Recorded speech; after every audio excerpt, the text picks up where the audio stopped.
Welcome to TechSpherePodcast. Today we're diving deep into the exercise neuroscientist. New research, the shocking link between exercise and dementia. So get ready for a fascinating exploration of your brain. And hey, don't forget to like, subscribe, and share this episode with your friends. It's going to be a good one. It is. We're going on an adventure into the world of the brain, all thanks to an insightful interview with neuroscientist Dr. Wendy Suzuki. You can find it on the YouTube channel, The Diary of a CEO. Yeah, you know what really struck me about this interview? Dr. Suzuki brings a real preserved human brain onto the set. Whoa. Yeah, it's like a powerful visual, to remind us that we're not just talking about some abstract concept here. Right. This is a tangible 3-pound organ. This thing shapes every aspect of who we are. It really puts things into perspective. It makes you appreciate the complexity and mystery of the brain. And speaking of complexity, one of the key takeaways from Dr. Suzuki's work is the idea of brain plasticity. Do you know she kind of stumbled upon this concept by accident? Oh, yeah. It's amazing how these scientific breakthroughs often happen, right? Just by chance. Yeah. Like, for years, scientists thought the adult brain was basically fixed. Really? Like a computer? Yeah, like a computer, hardware set in stone. But Dr. Suzuki's research, along with work from others like Marion Diamond, completely changed that. So our brains are not fixed? Nope. They are constantly adapting and rewiring themselves based on our experiences. That is mind-blowing. Just think about it. Every new skill you learn, memory you form, even every emotion you experience. It's all reflected in the physical structure of your brain. Wow. Here's a fascinating example. There have been studies on London taxi drivers. Right. They have to memorize those incredibly intricate maps of the city. Right. And guess what? They actually have a larger hippocampus than the average person. The hippocampus, that's the part of the brain responsible for spatial memory, right? Exactly. So just navigating a complex city can physically change the brain. It's brain plasticity in action. That's incredible. And what's even more exciting is that we have the power to shape our brains for the better through something we all know and hopefully love. What's that? Exercise. Oh yeah, exercise. It's not just about building muscles and burning calories. Think of it like fertilizer for your brain. Brain fertilizer, huh? Yep. When we do aerobic exercise, anything that gets that heart rate up, it triggers the release of all these growth factors in the brain. Okay, hold on. Growth factors. Break that down for me. What are those? Imagine them as tiny messengers. They're signaling to your brain, hey, grow, adapt, thrive. And there are different ones for different areas. For example, BDNF. That's super important for the hippocampus. So it helps with memory and learning. Yes. And then there's VEGF, which helps grow new blood vessels in the brain, making sure it gets all the oxygen and nutrients it needs. It's like a targeted approach to brain health. Right. Exactly. And these growth factors are especially active in the hippocampus. They promote the birth of new brain cells in this region, a process called neurogenesis. It's like planting new seeds in the garden of your brain. New brain cells. I always thought we were born with a set number. Nope, that's a misconception. Our brains are way more dynamic than we used to think, and exercise is a key player in keeping them young and vibrant. So exercise is like a fountain of youth for our brains. I like that. It really is. And get this, exercise doesn't just help the hippocampus, it also strengthens connections in the prefrontal cortex. That's like the CEO of your brain. The CEO. So that's the part of the brain that helps us focus, make decisions, and even shapes our personality. You got it. It's the executive control center, and exercise helps it function at its best.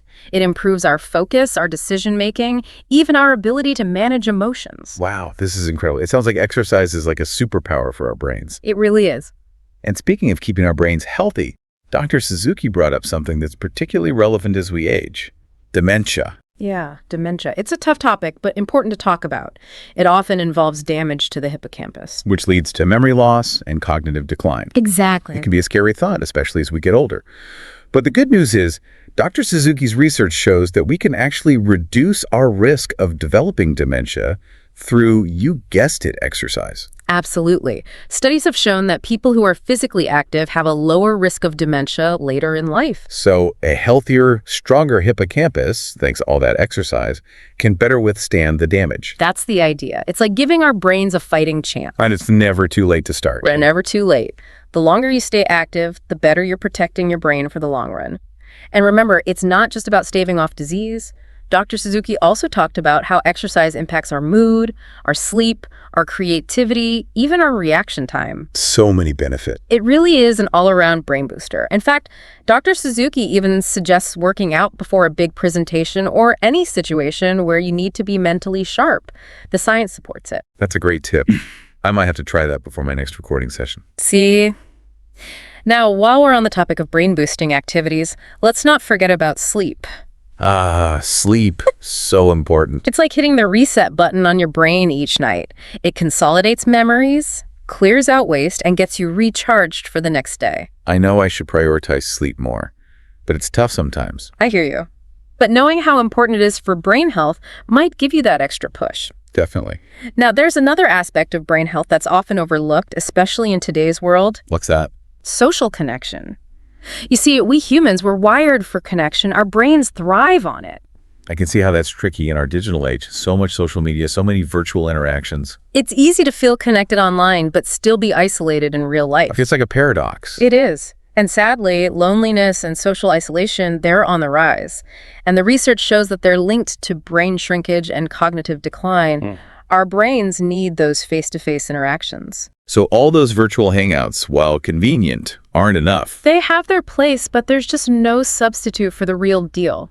Dr. Suzuki actually suggests trying a 2-week phone detox. 2 weeks. No phone.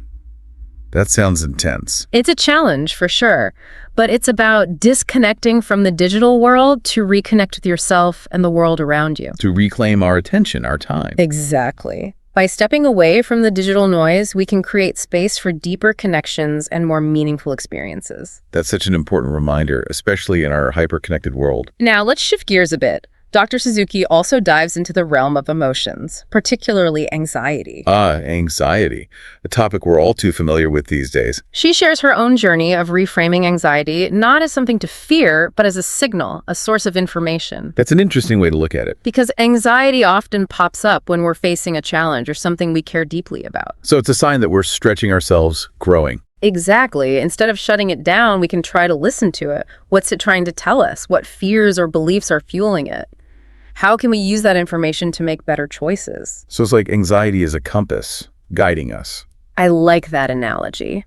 Now, Dr. Suzuki's personal story really highlights this. She talks about a time of intense grief and loss in her life.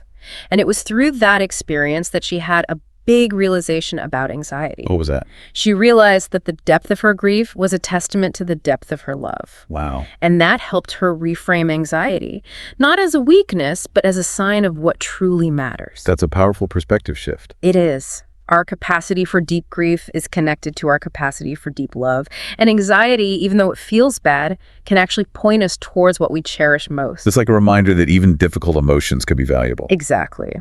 And this leads us to another essential quality that Dr. Suzuki emphasizes: compassion. Compassion. What does it really mean to live a compassionate life? It's about recognizing our shared humanity, connecting with the suffering of others. It's about offering kindness and understanding, even when it's hard. Choosing empathy over judgment. Exactly. And Dr. Suzuki points out that compassion isn't just some nice idea, it's actually good for our brains. Oh, how so? Studies show that practicing compassion lights up the reward centers in our brain, boosts our mood, and even strengthens our immune system. Wow. So being kind to others is literally good for our health. It really is. Our minds, bodies, relationships, communities, it's all interconnected. And compassion is the thread that ties it all together. Beautiful way to put it. And it starts with self-compassion, treating ourselves with kindness, understanding our own struggles. Silencing that inner critic. Exactly. And from there, we can extend that kindness outward, creating a ripple effect that can change the world. Dr. Suzuki said something really powerful in the interview. What was that? She said that compassion is the best quality of humanity. It's what connects us, helps us heal, and allows us to grow. It's what allows us to create a more just and compassionate world. This deep dive has been incredible. We've explored the brain's plasticity, the power of exercise, the importance of sleep, social connection, and even the surprising wisdom of anxiety. And we've ended on this beautiful note of compassion. It's been quite a journey. It has. We've learned that we have so much power over our brain health and well-being. And that's a truly empowering message. Welcome back to our deep dive into the incredible world of brain health. We've uncovered so much about the brain's power to change and adapt. It's truly amazing. It is. I think what stood out to me the most from part one was how much control we have over our own brain health. It's empowering. Absolutely. And as we dig deeper into Dr. Suzuki's work, we're going to see just how powerful that control can be. We're going to zero in on dementia. It's one of the biggest concerns people have as they age. I know, it can be a scary topic. Yeah. But Dr. Suzuki's research gives us some hope, right? It does. Remember that stat we talked about earlier? People who take at least 3 brisk walks per week are 30% less likely to develop dementia in the next 5 years. That's huge. It really highlights how much of a difference even moderate exercise can make. It's like exercise is giving our brains some armor against this tough disease. Exactly. And it all circles back to that amazing concept, brain plasticity, that ability of our brains to change and adapt. So even as we age, our brains can still grow and renew themselves. That's right. And guess what plays a key role in this? Exercise. There it is again. It's like a magic potion for the brain. When we're active, it triggers those growth factors. You remember those tiny messengers that tell our brains to grow and thrive? Oh yeah, the brain fertilizer. Exactly. And those growth factors, they're especially active in the hippocampus, that memory center we talked about. Which, if I remember correctly, is one of the first areas hit by Alzheimer's. Sadly, yes. Alzheimer's usually starts with damage to the hippocampus, which then leads to memory loss and confusion. So if we can strengthen our hippocampus with exercise, are we basically creating a shield against that damage? That's a great way to put it. It's like building a super strong foundation for a house. If it's built well and taken care of, it can handle those storms. So exercise is like building that strong foundation for our brains, making them tougher against age-related decline. I love that. I know. And here's something else cool. Exercise doesn't just make our existing brain cells stronger, it actually helps create brand new ones in the hippocampus. Wait, really? So it's like we're constantly getting new reinforcements to fight cognitive decline? Exactly. Our brains are incredible. They have this remarkable power to regenerate. It's so encouraging. Like there's this hidden potential in our brains just waiting to be unlocked, and all we need to do is exercise. That's the spirit. And remember, you don't have to become a marathon runner to reap the benefits. Any amount of exercise helps. So even a brisk walk a few times a week can make a big difference. Absolutely. Dr. Suzuki encourages everyone to find ways to move more in their daily life, like taking the stairs, walking, or biking to work, or even just getting up to stretch every hour if you have a desk job. Easy enough. It's about making small changes that we can stick with. Exactly. Now, we've talked a lot about the physical side of things, but Dr. Suzuki also brought up social connection. Oh yeah, that's so important for our overall well-being. She makes a really important point. Social connection is as crucial for our brains as food and water. Wow, I never thought of it that way. But how does social connection actually benefit the brain? Well, one way is by reducing stress and anxiety. When we feel connected, we don't feel as alone. We can handle life's challenges better. That makes sense. We're social creatures by nature. We need each other. Exactly. But when we miss out on those connections, it impacts our mental and physical health. It's like our brains are starving for interaction. So loneliness is actually bad for the brain, not just our mood. Unfortunately, yes. Studies show that loneliness and social isolation are linked to an increased risk of cognitive decline and dementia. That's a serious wake-up call. What about all those online connections we have? Do those help at all? They can help to some extent, but there's truly no replacement for face-to-face interaction. That's what our brains crave. So those virtual coffee dates and Zoom calls don't give our brains the same boost as spending time in person. It's like our brains need that in-person energy to thrive. Think about it. When you're with someone in person, you pick up on so many cues. Facial expressions, body language, tone of voice. There's just a different energy when you're with someone in person. It's that energy, that real connection that our brains need. So how can we create more of these brain-boosting social connections? It's about being intentional, putting down the phone, closing the laptop, and connecting with the people around us. So prioritizing those real-life interactions, whether it's having coffee with a friend or just chatting with someone at the store. Exactly. And it's not about having tons of friends. It's about quality, not quantity. Even a few meaningful connections can make all the difference. This has been so insightful. We've learned about the connection between exercise and dementia prevention and the incredible power of social connection. It's amazing how much we can do to protect our brains. It is. And there's still more to discover. And we're back for the final part of our deep dive. It's been an incredible journey exploring the brain. It really has. We've learned so much about this amazing organ and how much power we have to shape it. Absolutely. And in this last part, we're going to uncover even more of Dr. Suzuki's wisdom for building a healthier brain. Sounds good to me. One thing that really resonated with me was her focus on mindfulness. It feels so crucial in our crazy, always-on world. Oh, absolutely. Mindfulness is all about being present, paying attention to our thoughts and feelings without judgment. It's about tuning out the noise and tuning into ourselves. It sounds so grounding, so peaceful. Dr. Suzuki actually talked about her own meditation practice, something she calls a tea meditation. Yeah, it's a beautiful example of how mindfulness can be woven into everyday life. You don't need to sit on a mountaintop to reap the benefits. Right, it's about finding those little moments of presence throughout the day. And I think that's what makes it so accessible. Exactly. It's not about reaching some perfect state of Zen. It's about training our attention, learning to observe our inner world with curiosity and kindness. So it's like building a mental muscle. The more we practice, the stronger we become. That's a great analogy. And just like physical exercise strengthens our bodies, mindfulness strengthens our minds. Studies actually show that mindfulness practices can change the structure and function of our brains, especially in areas related to attention, emotional regulation, and self-awareness. Wow. So it's not just about feeling calmer. It's about literally rewiring our brains for the better. Exactly. And this ties into another fascinating insight from Dr. Suzuki, her perspective on anxiety. Anxiety. I thought we were trying to get rid of that. Well, we often see anxiety as a negative thing, something to avoid. But Dr. Suzuki suggests we can actually reframe it, see it as a tool for growth. Wait, good anxiety? I don't know about that. How can something that feels so uncomfortable be good for us? It's not about enjoying anxiety or pretending it feels good. It's about understanding why it's there. Okay, I'm listening. Anxiety often shows up when we're facing a challenge, something we care deeply about. It's a sign that we're pushing ourselves, stepping outside of our comfort zones. So it's like a signal that we're growing, even if it feels tough in the moment. Exactly. Instead of trying to silence it, we can listen to its message. Ask ourselves, what's this anxiety trying to tell me? What fears are coming up? So it's about using anxiety as information, rather than letting it control us. Exactly. And Dr. Suzuki's own story really illustrates this. She talks about a period of intense grief in her life and how that experience led her to a profound realization about anxiety. What was that? She realized that the depth of her grief was a testament to the depth of her love. It's a beautiful connection, isn't it? Our capacity for deep grief is intertwined with our capacity for deep love. And anxiety, even though it's uncomfortable, can point us toward what truly matters in our lives.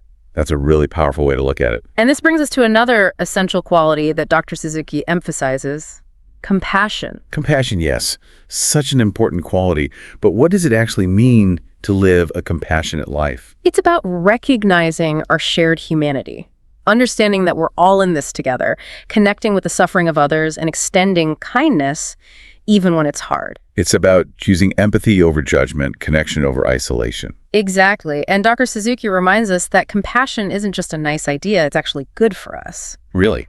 In what way? Studies show that practicing compassion actually activates reward centers in the brain. It can lift our mood and even boost our immune system. So being kind to others is literally good for our health. It's incredible how interconnected everything is. Our minds, bodies, relationships, communities, it all weaves together.